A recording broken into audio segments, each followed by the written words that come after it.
If you've been on my channel for any time at all, you know I believe that the Zoom ZDM-1 is the best budget dynamic microphone. But a new competitor has entered the fray. When comparing microphones, I try to go down a checklist. So first, price. The Elgato Wave DX cost $99.99 US, and the Zoom ZDM-1 is $79.99, but you can find it on sale almost all the time for $49.99 US. So price-wise, advantage, Zoom ZDM-1.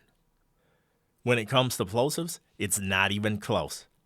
The Elgato Wave DX is built from the ground up to mitigate plosives, whereas the Zoom ZDM-1 is more along the lines of a traditional microphone with the open mesh at the end, and I can clearly see the capsule in there, so it is not going to do well against plosives. But about 6 inches away from the Elgato Wave, Peter Piper picked a peck of pickled peppers. About 3 inches away now, Peter Piper picked a peck of pickled peppers. Right up on there, Peter Piper picked a peck of pickled peppers. Now on the Zoom ZDM-1, about 6 inches away, Peter Piper picked a peck of pickled peppers. About 3 inches away now, Peter Piper picked a peck of pickled peppers. And I won't get any closer because you can clearly hear that it is picking up plosives. If not at 6 inches, then for sure at 3 inches. So, advantage, Elgato Wave DX. When I looked over the footage as I was editing, it appears that the Zoom ZDM-1 had better side rejection, but the Elgato Wave DX had better rejection from the rear. The test was not totally controlled and scientific, but it does give you something to go off of. So to my ears and to the meters on my devices, it looks like it's kind of a wash because one had better side rejection, the other one had slightly better rear rejection. I will say this, that the Elgato Wave DX requires 2 to 3 dB of gain less than the Zoom ZDM-1. And so with all things being adjusted in that manner, when I open the channel for the Wave DX, I just hear more ambient room noise. And as I switch back and forth, it is very noticeable that when the Elgato channel is open, that I'm just hearing more of the room tone. And that's with the Zoom ZDM-1 having a little bit more gain on my board than the Elgato Wave DX. So I think all things considered, I would lean more towards the Zoom ZDM-1 as the winner overall if I were to combine off-axis and rear rejection with ambient room noise being picked up by the microphone when it's open. When it comes to the look of these microphones, when I first got the Elgato Wave DX, I wasn't sold on the squarish build. It's a nice build quality and stuff, but it has finally grown on me, so I do like the shape of it and such now. But the Zoom ZDM-1 is also a very good looking microphone. So the look of the microphone is subjective. So we'll call this one a wash because it is subjective. For me, I always prefer the traditional rounded shape.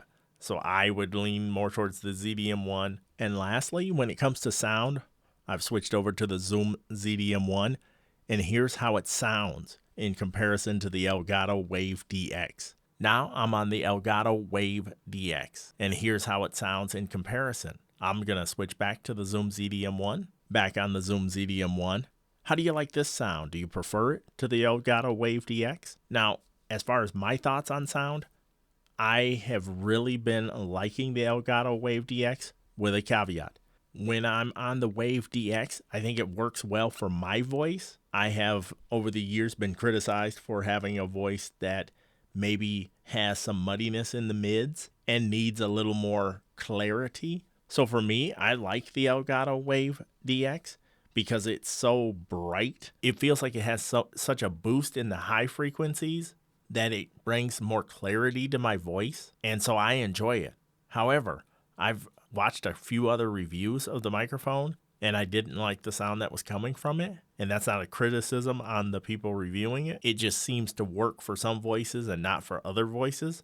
That's just my opinion. So I'm going to switch back to the Zoom ZDM-1. So on the Zoom ZDM-1, I think you have a sound that is just going to fit more people. Seems like a lot more body and fullness to the sound without being too muddy or too dark, in my opinion. So I really think it's going to depend on what type of voice you have, but it could be a great fit for some voices. Overall, I think the Zoom ZDM-1 is going to retain its budget dynamic title, in my opinion. Price alone, when you can get this thing for $50, and I think it sounds really good. I've sent these out to at least 4 co-hosts, and I love the way it sounds on their voices. But I'm going to switch back to the Elgato Wave one more time. But that's not to take anything away from the Elgato wavedx. I think it's a great microphone. I've had it on the boom since I got it, and I've kept it here, and I'm going to continue to do so. I think being able to be relaxed and not really that concerned about creating plosives, that alone to me, when you're gaming or you're doing something where you're going to get excited and a little bit crazy and a little bit reckless, I think that alone should help it find its way into a lot of creators' studios. And then if you're on a device like the Mixcast 4, the Rodecaster Pro 2, which I have both on the desk in front of me, if you were to go into the voice settings on the Mixcast 4, and let's turn on the tone setting deep, and we'll see if that adds some body. Does it sound like it's adding a little more body to it? A little more punch? Let me turn it off. Now it's turned off, and here's how it sounds. Now I'm going to turn it back on again. Now I've turned the deep tone back on again. Does that add any richness to it, any extra oomph? But here it is, off and in the neutral position. I like both microphones. I think they're both really well done, but I am going to give the slight advantage to the Zoom ZDM-1. Back on the Zoom ZDM-1 to close this out. If you're into budget microphones and you think the $80 to $100 price point is just a little too rich for your blood, why don't you check out Obscure Mics? Bark over there finds amazing deals on microphones I've never heard of before. And there's some of them that I've missed where I watched the video late and they sold out. And I'm like, oh, if I could get my hands on that microphone. Check out Obscure Mics if you're not already subscribed to it. I know on YouTube there's lots of crossover between all of us mic reviewers. I'll have the link to his channel down in the description. Check him out. Please subscribe to the channel and like this video and share it out. What audio interface is right for you? I have a cool video coming up very soon, as well as another mic review should be here before you know it.